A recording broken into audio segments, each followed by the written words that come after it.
বন্যার এই সময়ে ছোট ছোট বাচ্চারা থেকে শুরু করে আমাদের বয়সী মেয়েরা, মা বোনেরা প্রচুর কষ্ট করতেছে। আমরা যদি মেয়ে হয়ে মেয়েদের কষ্ট না বুঝি তাহলে আর কিভাবে হয়। অনেকেই ত্রাণের সাথে স্যানিটারি ন্যাপকিনের ব্যবস্থা করতেছে, বাট এখানে একটু বলে রাখি, এই ন্যাপকিন গুলো কিন্তু দুই রকম হয়। অনেক ছেলেদের ভলেন্টিয়ার টিম বা ভাইয়ারা বুঝতে পারতেছে না, তাদের উদ্দেশ্যে বলবো স্যানিটারি ন্যাপকিন নিলে অবশ্যই বেল্ট সিস্টেম নিতে হবে। অন্য কোনো সিস্টেম তারা বন্যার এই সময়ে ব্যবহার করতে পারবে না। যাই হোক, প্রথমে আমি চলে আসলাম সুপার শপে। ছোট ছোট বাচ্চাদের জন্য এখান থেকে কি নেওয়া যায় দেখতেছি। এগুলো হচ্ছে রেডি ফুড। 6 মাস থেকে 1 বছরের বাচ্চাদের জন্য আছে, 1 বছর থেকে 2 বছরের বাচ্চাদের জন্য আছে। ত্রাণের সাথে শুকনা খাবার, বিস্কুট, চিড়া, মুড়ি সবাই দিচ্ছে। বাট যে বাচ্চারা একদমই ছোট, 6 মাস 1 বছর বয়স, তারা কিন্তু চিড়া মুড়ি এখন খেতে পারবে না। বায়োমিল স্টকে যে কয়েকটা ছিল সবগুলোই নিলাম। তারপরে নিয়ে নিচ্ছি সুজি। ছোট বাচ্চারা সুজি জিনিসটা অনায়াসে খেতে পারবে। এছাড়া আমি বিকল্প কিছু এখানে দেখলাম না। যে কয়েকটা সুজি ছিল প্রত্যেকটা প্যাকেটই আমি নিয়ে নিলাম। সত্যি বলতে এই বন্যায় ছোট বাচ্চাদের কষ্ট দেখে সবচেয়ে বেশি খারাপ লাগতেছে। ছোট ছোট বাচ্চাদের প্লাস্টিকের বোলের মধ্যে করে ভাসিয়ে রাখা হয়েছে। ফেসবুকে ঢুকলে নিউজ ফিডে ছোট ছোট বাচ্চাদের ছবি দেখতে পাই। বন্যায় তারা কি পরিমাণে কষ্ট করতেছে। আল্লাহর কাছে শুধু বেশি বেশি করে দোয়া করতেছি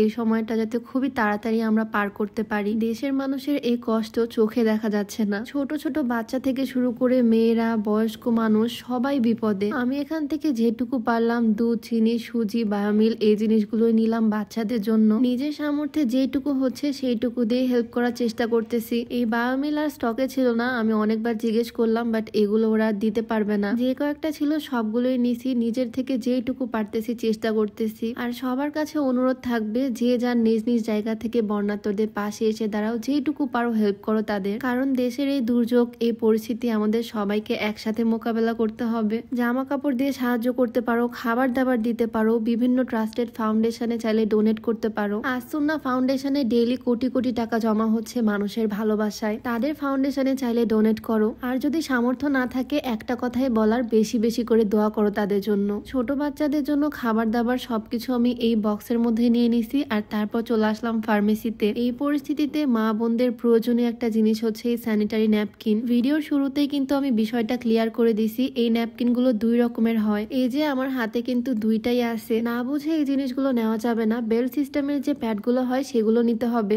অনেক বড় ভাইয়াদের ভলেন্টিয়ার টিম বা ছেলেরা এসে এই জিনিসগুলো নিয়ে যাচ্ছে, তারা হয়তো প্রপারলি বুঝতে পারতেছে না বিষয়টা। সেজন্য আমি ভিডিওতে বারবার বলে দিচ্ছি, যারা এই স্যানিটারি ন্যাপকিন দিয়ে সাহায্য করতে চাচ্ছে তারা যাতে এই বেল্ট সিস্টেম প্যাডগুলো নেয়। আর অবশ্যই আমাদের দেশি যে প্রোডাক্টগুলো আছে, আমাদের দেশে উৎপন্ন প্রোডাক্টই আমরা কিনবো। এই সময়ে এই জিনিসগুলো আমাদের অনেক মা বোনদেরই প্রয়োজন, বাট অনেকেই হয়তো লজ্জায় প্রকাশ করতে পারতেছে না। কোনো বিষয় না, আমরা যারা মেয়েরা আছি, আমরা মেয়েরা মেয়েদের কষ্ট বুঝি। এই ফার্মেসিতেও যে কয়েকটা স্টকে ছিল আমি সবগুলোই নিয়ে নিছি। আর দোকানগুলোতে গিয়ে যখন আমি এই জিনিসগুলো নিচ্ছি, তখন দোকানদাররা বুঝতে পারতেছে আমরা এগুলো ত্রাণের জন্য নিচ্ছি। তারাও খুব সুন্দরভাবে আমাদেরকে সবকিছু প্যাকেট করে দিচ্ছে। এই ফার্মেসিতে আমাদের 2 প্যাকেট প্যাডের দামও রাখেনি, ফ্রিতে দিল 2টা। আসলে দেশের মানুষের মানবিকতা এখন বুঝতে পারতেছি। আসলে মানুষ মানুষের জন্য। এই বিপদের সময় বাংলাদেশের মানুষজন দেখিয়ে দিল তারা কি পরিমাণে মহৎ, তাদের কলিজা কত বড়। একজনের বিপদে কিভাবে আরো 10 জন একসাথে এগিয়ে আসতে হয় সেটা বাঙালি সারা পৃথিবীকে দেখিয়ে দিল।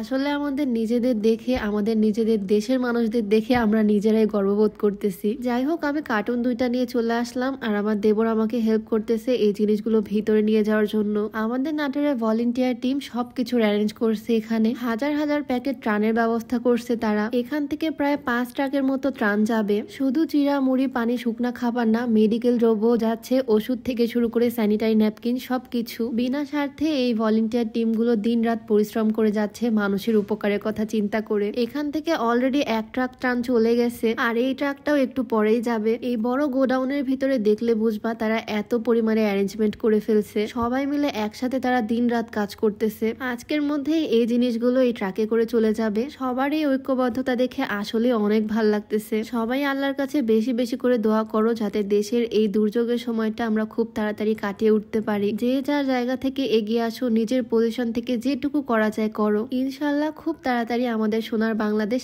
আবার আগের মতো হয়ে যাবে।